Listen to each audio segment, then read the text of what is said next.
Kill your darling എഴുത്തിൻ്റെ quality കൂട്ടാൻ ഉപയോഗിക്കുന്ന ഒരു മെത്തേഡ്. എഴുതി കഴിഞ്ഞ് അവസാനത്തിൽ വായിച്ചു നോക്കുമ്പോഴായിരിക്കും അതിൽ ചില കഥാസന്ദർഭങ്ങളും കഥാപാത്രങ്ങളും അനാവശ്യമായിരുന്നു എന്നൊരു തോന്നൽ.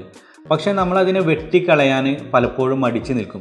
കാരണം അത്രയും ഇഷ്ടത്തോടെ ആയിരിക്കും നമ്മളതിൽ എഴുതി ചേർത്തിട്ടുണ്ടാവും. കഥയുടെ ടോട്ടാലിറ്റിക്ക് അവ ആവശ്യമില്ല എന്ന് തോന്നിക്കഴിഞ്ഞാൽ അതിനെ ഒഴിവാക്കാൻ ഒരിക്കലും മടി കാണിക്കരുത്.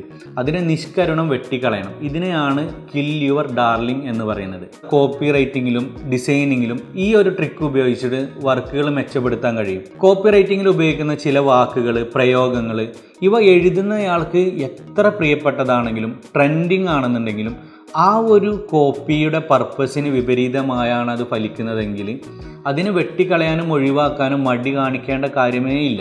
നമുക്കിഷ്ടപ്പെട്ട ഫോണ്ട്, പാറ്റേൺസ്, കളേഴ്സ് ഇതെല്ലാം ഒരു പോസ്റ്ററിൽ വരണമെന്ന് ഡിസൈനേഴ്സും വാശി പിടിക്കരുത്. അഡ്വർടൈസിങ്ങിൽ ഉപയോഗിക്കുന്ന പോസ്റ്ററുകൾക്കും വീഡിയോകൾക്കും കോപ്പികൾക്കൊക്കെ കൃത്യമായ ലക്ഷ്യമുണ്ട്. അതൊന്നുമല്ലെങ്കിൽ ബ്രാൻഡിങ്ങിനുള്ളതാവാം, അതല്ലെങ്കിൽ സെയിൽസിനുള്ളതാവാം. അവിടെ നമ്മുടെ ഇഷ്ടങ്ങൾക്ക് വലിയ പ്രാധാന്യമില്ല എന്നുള്ളത് നമ്മൾ തിരിച്ചറിയണം. ഒരിക്കൽ കൂടെ ഓർമ്മിപ്പിക്കാം, creative without strategy is called art. Creative with strategy is called advertising.